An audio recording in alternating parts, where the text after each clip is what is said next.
Chapter 11, Journey to Dream Country. After the mad frobscottle party was over, Sophie settled herself again on top of the enormous table. "You is feeling better now?" asked the big friendly giant. "Much better, thank you," Sophie said. "Whenever I is feeling a bit scrawty," the BFG said, "a few gollops of frobscottle is always making me hopscotchy again." "I must say it's quite an experience," Sophie said. "It's a raz twiddler," the BFG said. "It's gloriumpus." He turned away and strode across the cave and picked up his dream-catching net. "I is galloping off now," he said, "to catch some more whoopsie whiffling dreams for my collection. I is doing this every day without missing. Is you wishing to come with me?" "Not me, thank you very much," Sophie said. "Not with those other giants lurking outside." "I is snuggling you very cozy into the pocket of my waistcoat," the BFG said. "Then no one is seeing you." Before Sophie could protest, he had picked her up off the table and popped her into the waistcoat pocket. There was plenty of room in there. "Is you wishing for a little hole to peep out from?" he asked her. "There's one already here," she said. She had found a small hole in the pocket, and when she put one eye close to it, she could see out very well indeed. She had watched the BFG as he bent down and filled his suitcase with empty glass jars. He closed the lid, picked up the suitcase in one hand, took the pole with the net on the end in the other hand, and marched towards the entrance of the cave. As soon as he was outside, the BFG set across the great hot yellow wasteland where the blue rocks lay and the dead trees stood, and where all the other giants were skulking about.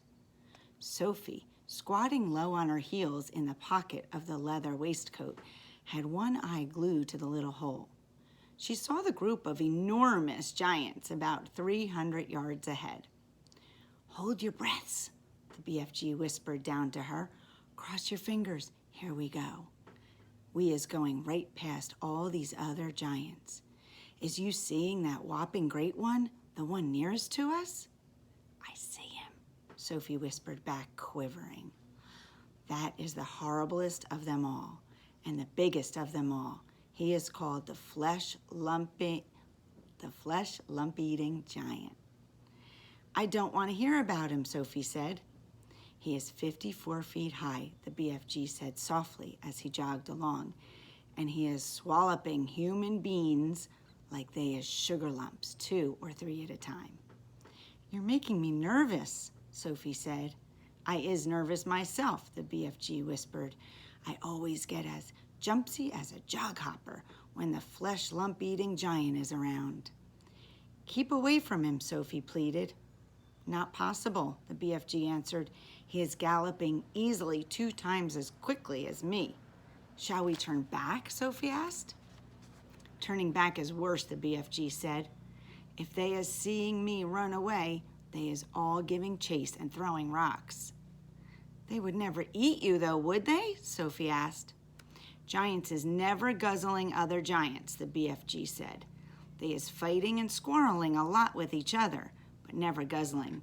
Human beings is more tasty to them." The giants had already spotted the BFG, and all heads were turned, watching him as he jogged forward. He was aiming to pass well to the right of the group. Through her little peephole, Sophie saw the flesh lump-eating giant moving over to intercept them. He didn't hurry. He just loped over casually to a point where the BFG would have to pass. The others loped after him. Sophie counted 9 of them all together, and she recognized the blood bottler in the middle of them. They were bored. They had nothing to do until nightfall. There was an air of menace about them as they loped slowly across the plain with long, lolloping strides, heading for the BFG. "Here comes the runty one," boomed the flesh lump eater. "Ho, ho there, runty one. Where is your splatch winkling away to in such a hefty hurry?" He shot out an enormous arm and grabbed the BFG by the hair. The BFG didn't struggle. He simply stopped and stood quite still and said, "Be so kind as to be letting go of my hair, Flesh Lump Eater." The Flesh Lump Eater released him and stepped back a pace. The other giants stood around waiting for the fun to start. "Now then, you little grob squiffer," boomed the Flesh Lump Eater. "We is all of us wanting to know where you is galloping off to every day in the daytime. Nobody ought to be galloping off to anywhere until it is getting dark. The human beings could easily be spotting you and starting a giant hunt, and we is not wanting that to happen, is we not?" "We is not," shouted the other giants. "Go back to your cave, Runty One." "I is not galloping to any human being country," the BFG said. "I is going to other places." "I is thinking," said the Flesh Lump Eater, "that you is catching human beings and keeping them as pets." "Right you is," cried the Blood Bottler. "Just now I is hearing him chittering away to one of them in his cave."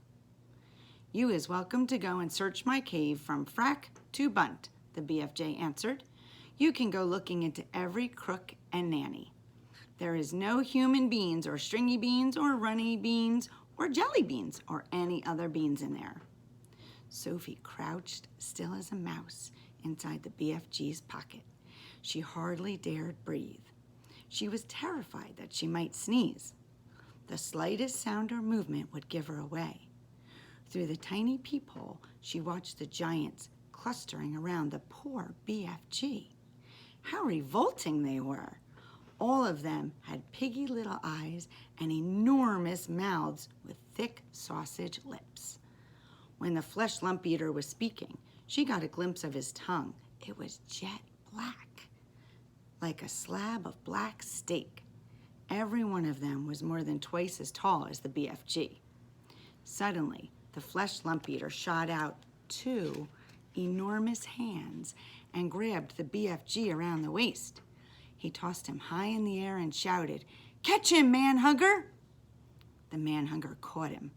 The other giants spread out quickly in a large circle, each giant about 20 yards from his neighbor, preparing for the game they were going to play.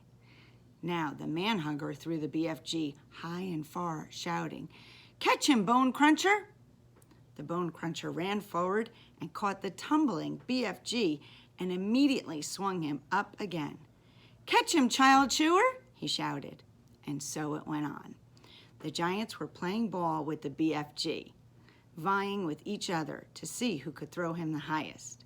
Sophie dug her nails into the sides of the pocket, trying to prevent herself from tumbling out when she was upside down.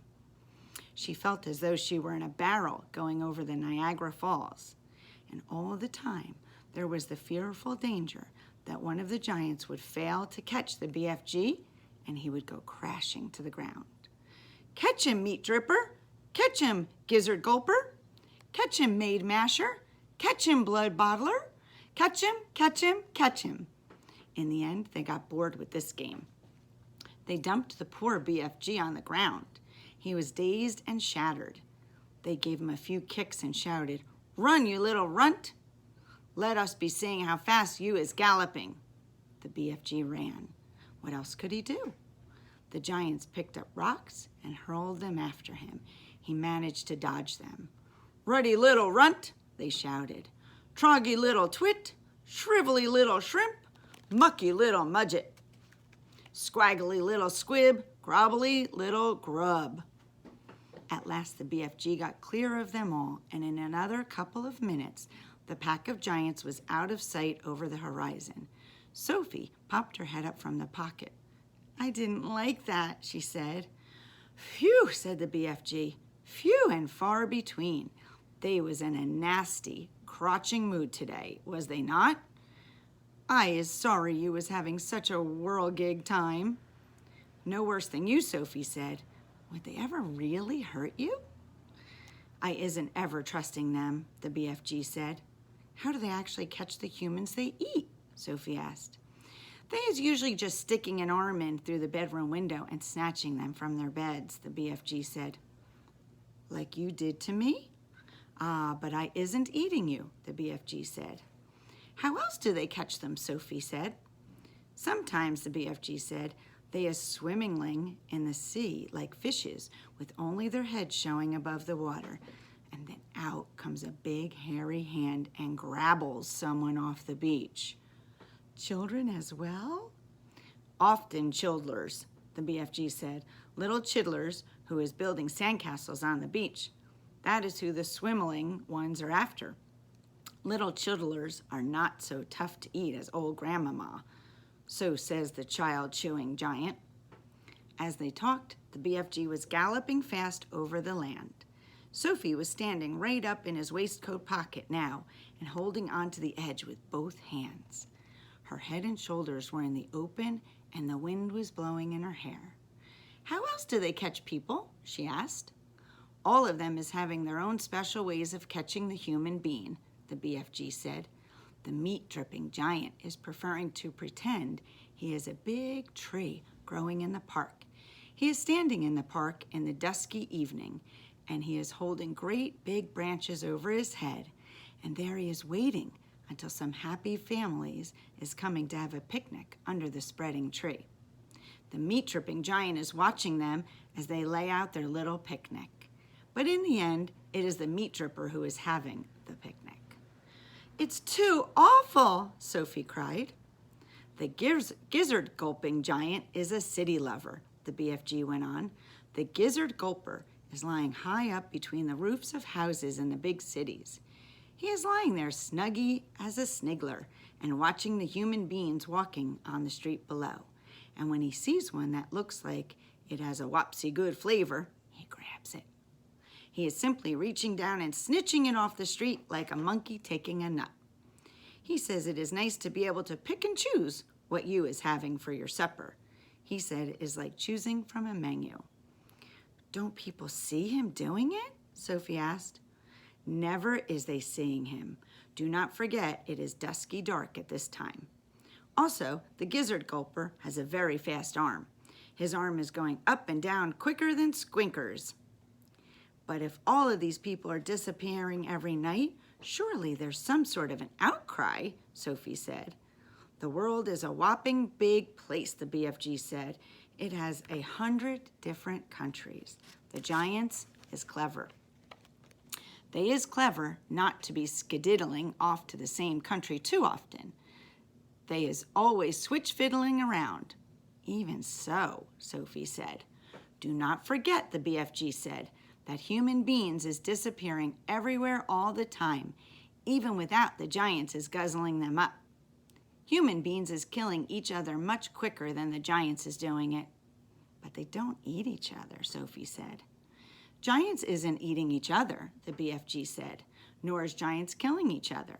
Giants is not very lovely, but they is not killing each other, nor is crocodile-dillies killing other crocodile-dillies, nor is pussycats killing pussycats. They kill mice, Sophie said. Ah, but they is not killing their own kind, the BFG said. Human beings is the only animals that is killing their own kind. Don't poisonous snakes kill each other? Sophie asked. She was searching desperately for another creature that behaved as badly as the humans. Even poisonous snakes is never killing each other, the BFG said. Nor is the most fearsome creatures like tigers and rhinoceroses. None of them is ever killing their own kind. Has you ever thought about that? Sophie kept silent. I is not understanding human beings at all, the BFG said. You is a human being, and you say it is grizzling and horricist for giants to be eating human beings. Right or left? Right, Sophie said. But human beings is squishing each other all the time, the BFG said. They is shooting guns and going up in airplanes to drop their bombs on each other's heads every week. Human beings is always killing other human beings. He was right. Of course he was right, and Sophie knew it. She was beginning to wonder whether humans were actually better than giants. Even so, she said, defending her own race, I think it's rotten for those foul giants should go off every night to eat humans. Humans have never done them any harm. That is what the little piggywig is saying every day, the BFG answered. He is saying, I has never done any harm to the human being, so why should he be eating me? Oh dear, Sophie said. The human beings is making rules to suit themselves, the BFG went on. But the rules they is making do not suit the little piggy wiggies. Am I right or left? Right, Sophie said. Giants is also making rules. Their rules is not suiting the human beings. Everybody is making his own rules to suit himself. But you don't like it that those beastly giants are eating humans every night, do you? Sophie asked. I do not, the BFG answered firmly. One right is not making two lefts. If you're quite cozy down there in my... Is you quite cozy down there in my pocket? I'm fine, Sophie said. Then suddenly, once again, the BFG went into that magical top gear of his. He began hurtling forward with phenomenal leaps. His speed was unbelievable. The landscape became blurred, and again, Sophie had to duck down in the whistling gale to save her head from being blown off her shoulders. She crouched in the pocket and listened to the wind screaming past. It came knifing in through the tiny peephole in the pocket and whooshed around her like a hurricane. But this time, the BFG didn't stay in top gear long. It seemed as though he had some barrier to cross, a vast mountain perhaps, or an ocean, or a great desert. But having crossed it, he once again slowed down to his normal gallop, and Sophie was able to pop her head up and look out once more at the view. She noticed immediately that they were now in another paler country. The sun had disappeared above a film of vapor. The air was becoming cooler every minute. The land was flat and treeless, and there seemed to be no color in it at all.